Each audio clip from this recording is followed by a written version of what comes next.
first is the puppet in the basement.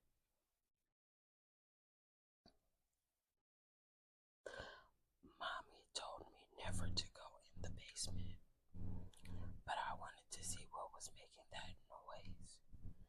It sounded like a puppy, and I wanted to see the puppy.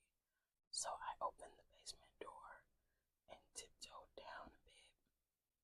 I didn't see a puppy, and then Mommy yanked me out the basement and yelled at me. Mommy had never yelled at me before, and it made me sad, and I cried. Then Mommy told me to never go in the basement again, and she gave me a cookie. That made me feel better, so I didn't ask her why the boy in the basement was making noises like a puppy, or why he had no hands or feet. That's the end. That's pretty creepy. Making noises like a puppy and no hands or feet. That's fucking insane. Yeah. The second story is called Nunchucks. So let's get into it. Michelle Frolic Young had a strange experience with her 2-year-old daughter submitted to a movie pilot. When my daughter was 2, I found her twirling paper towel tubes tied with twine in the air. I asked her what she was doing. She said she was practicing her nunchucks. I was very confused, as she'd have no way of knowing what they were. I asked her what she had meant. She said that Adam had told her how to make them and showed her each night how to use them. She went on to say that Adam had told her to practice because she may need to know how to defend herself someday. I almost freaked out, but asked her what Adam looked like. She said he was tall, blonde, and had blue eyes. She said, Mommy, you know how he looks, you know him.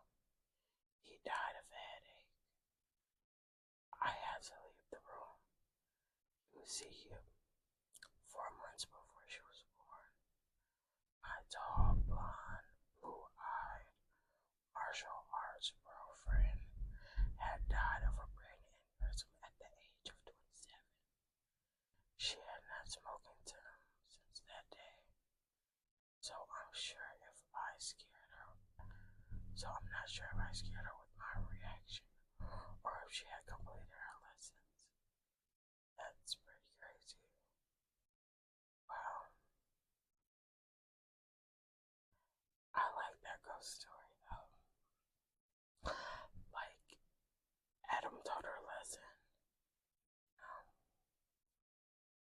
Okay. Moving on to story number 3. This one's pretty short, and it is titled, There's Something Under the Bed. So, I begin tucking him into bed, and he tells me, Daddy, check for monsters under my bed. I look underneath for his amusement and see him, another him, under the bed, staring back at me, quivering and whispering, Daddy, there's somebody on my bed. No, that's crazy. That's how it ends. Ooh, that's kind of like,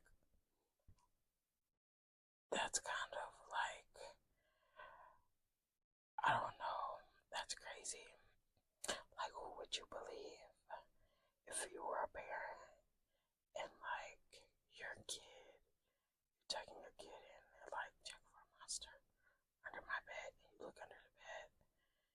It's like a quivering whispering kid. It's like somebody's on my bed. I don't know. I don't know who to believe. Like, what? That would be so crazy. Okay. Moving on to the next story. This is called The Chair.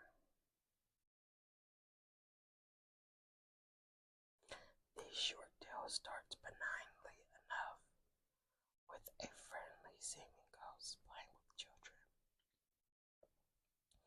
But when you learn the origins of the ghost and just why the ghost is moving the objects around the room, it quickly gets a lot creepier. So let's get into it. When my sister Betsy and I were kids, our family lived for a while in a charming old farmhouse. We loved exploring its dusty corners and climbing the apple trees in the backyard. But our favorite thing was the ghost. We called her Mother because she seemed so kind and nurturing. Some mornings, Betsy would wake up, and on each of our nightstands, we find a cup that hadn't been there the night before. Mother had left them there, worried that we'd get thirsty during the night. She just wanted to take care of us. Among the home's original furnishings was an antique wooden chair, which we kept against the back wall of the living room. Whenever we were preoccupied watching TV or playing a game, Mother would itch that chair forward across the room towards us. Sometimes she managed to move it all the way to the center of the room. We always felt sad putting it back against the wall. Mother just wanted to be near us. Years later, long after we'd moved out, I found an old newspaper article about the farmhouse's original occupant, a widow. She'd murdered her 2 children by giving them each a cup of poisoned milk before bed. Then she'd hung herself.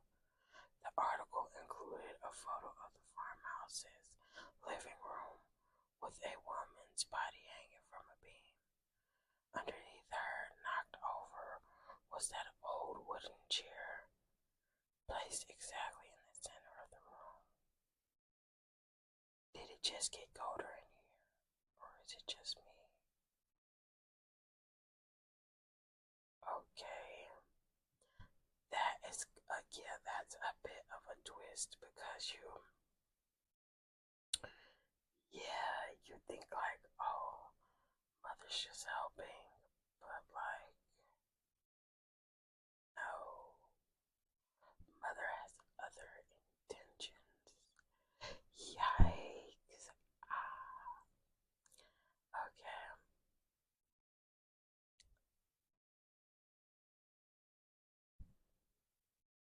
This one is number 5, and it is called The Ghost at Home.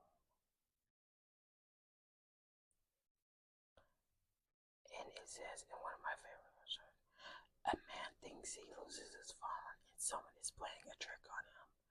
Turns out there's someone playing with him, but it's a ghoul rather than a person. So here we go. Last night, a friend rushed me out of the house to catch the opening act at a local bar's music night. After a few drinks, I realized my phone wasn't in my pocket. I checked the table we were sitting at, the bar, the bathrooms, and after no luck, I used my friend's phone to call mine. After 2 rings, someone answered, gave out a low, raspy giggle, and hung up. They didn't answer again. I eventually gave up as a lost cause and headed home. I instead, right where I left it. That would be so freaky, uh, like who answered my phone? What? I would not sleep there at all.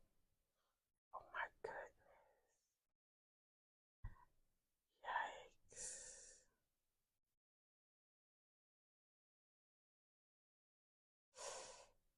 Yeah. So those are the ghost stories, you guys. And that is my video for today.